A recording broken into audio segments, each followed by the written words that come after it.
In this movie, we're going to look at a quick way to copy keyframes to save time.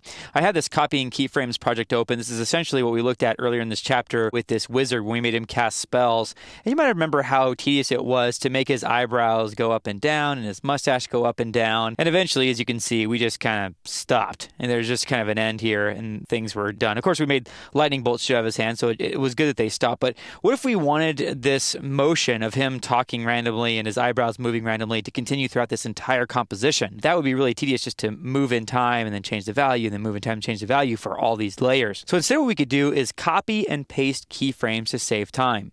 Now I know that sounds really easy, but After Effects set this up a little bit weird, but it actually is weird in a good way. It's very, very time saving. So the way this works, I'm going to click and drag a marquee to select all these keyframes. And by the way, if you want to select all the keyframes of a given property, all you have to do is just click the name of the property and they're all selected.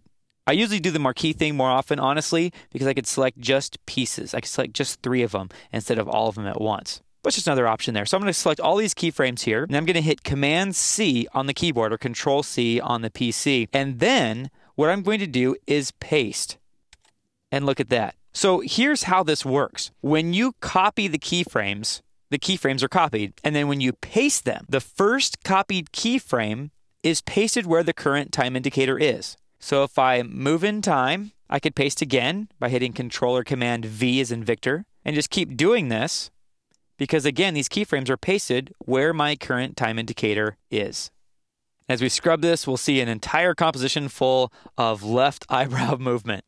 Now that looks kind of silly if we don't have the right eyebrow moving in tandem, so let's go ahead and fix that. I'm going to select these keyframes, copy them, paste them, but instead of going out and pasting again, what I'm going to do is select all of them now, the original and the copied, and then copy those. And then I could select all of those and paste all of those.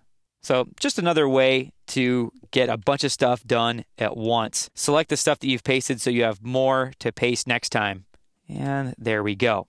So now we have 5 seconds of eyebrow movement and of wizard casting spells. Really a great time saver.